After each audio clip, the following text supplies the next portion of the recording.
Hi, so I am Rochelle Gregory. I am the department chair for the English department at NCTC, and your instructor Lauren had a family emergency, and so I am filling in for her this week to make sure that you stay caught up for your second major writing assignment.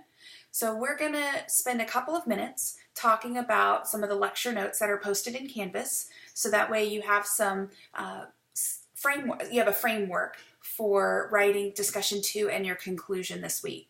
Now you should have an introduction and your first discussion section already drafted and turned in your rough draft, those 2 pages, to the Dropbox last week. This week you'll be writing discussion 2 and your conclusion. So if you'll go ahead and go to Canvas and pull up the week 7, chapter 24 and 25 homepage or content page, we'll go ahead and get started so that way you can make sure that you're on track to have your complete rough draft finished by this Sunday. So we're going to talk about 3 important things today. We're going to talk about contextualizing source material, directly quoting and partially quoting and paraphrasing, and drafting your conclusion. So you probably have already written your first discussion section, and if you'll remember, in your first discussion section you wanted to make a point and then explain it and then provide an example from one specific ad to support that point. And then you also need to bring in outside research. Now, the outside research doesn't have to come from the databases. You might find scholarship from the New York Times via a Google search or Time Magazine. So if you'll notice in the examples posted on the content page, I just did a quick search in regard to the controversial Pepsi ad, and I found several articles and several commentators talking about how problematic that ad was. That would be a great source to help strengthen my analysis of the Pepsi ad if I were looking at, say, how the ad appeals to myth number 6, that businesses and corporations are concerned for the public welfare. Or if I were looking at the Victoria's Secret's Perfect Body campaign, I found very easily through a quick search a Time Magazine article talking about the appeals that the ways in which kind of women's and men's bodies are projected in media and what's considered the ideal body. And so that really fits in with the discussion on the cultural myth that your body is not good enough. So for this paper, you need to have both an analysis of the ad and you need to have outside sources for support. So if you'll look at the page about contextualizing source material, I provided for you an organizational model that can help you in other contexts as well when writing a discussion section. And oftentimes students really struggle with organizing within the paragraph level or within their paragraphs, and they struggle with coming up with enough content in the paragraphs to really explore and analyze and kind of dig deep and unpack some of these cultural myths. So what I provided for you in contextualizing and incorporating source material is a organizational model that you can use. So if you'll notice, what typically comes at the beginning of the paragraph would be your topic sentence. In this case, one argument, one critics challenge, proponents argument, or proponents argue, or in this case, one cultural myth identified in the ad was that your body is not good enough.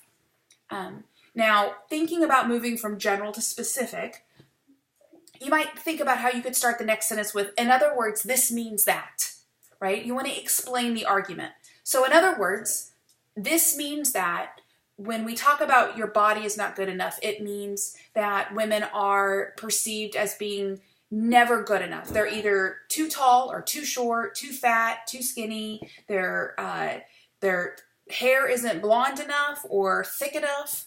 And the same goes for men. Men are either not masculine enough, or they're hypermasculine, or they're too tall, or they're too short. And so there are lots of ways in which the media projects an ideal body image.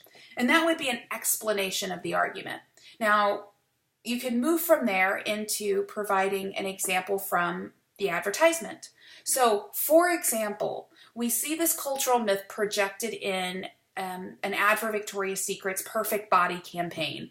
When we see buxom, white or Caucasian, tall women, young, standing provocatively, facing the camera. Their legs are crossed to give the appearance of a narrower waist, and it tapers, as from their hips down.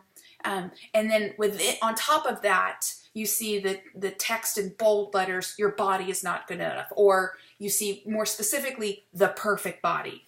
And so moving again from general to specific, one cultural myth is, in other words, this means that. More specifically, we see this in the ad when research supports this analysis when they talk about it in this article or this advertisement, in this article or in this analysis.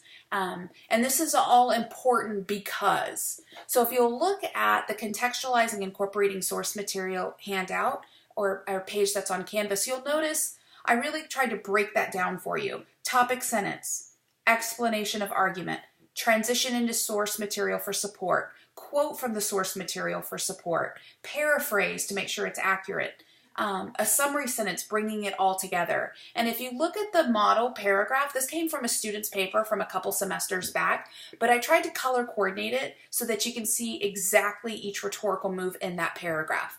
So this student wrote, "An argument used by advocates of emergency contraception is that the use of the postcoital hormonal treatment to prevent unplanned pregnancy has resulted in the decline in the number of abortions performed each year." Now, if you'll notice, that's her topic sentence. An argument used by, one cultural myth is, right? Now, you could even start the next sentence with, "In other words, this means that with better public availability, emergency contraception has the potential to further decelerate the number of abortions performed on a yearly basis.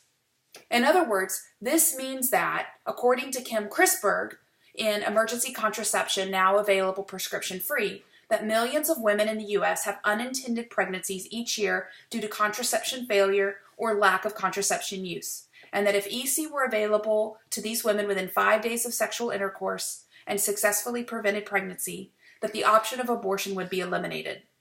For example, we see this in Christberg when he writes, "Extending availability or accessibility to EC could, quote, prevent up to 1.5 million unintended pregnancies in the U.S. each year, as well as 800,000 abortions."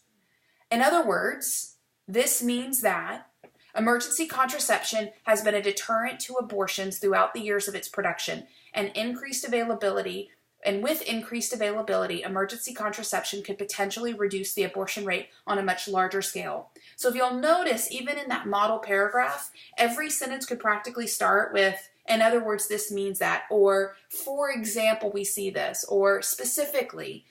These are kind of key phrases that can help launch you into thinking about what should come next and help propel you forward in your analysis so that you're really unpacking the assumptions and providing evidence or research or examples from the ad to support your analysis. So I'm going to pause the video or pause the camera here, and I'm going to stop it so that I can upload this one and record another video for the discussion on paraphrasing and summarizing. All right?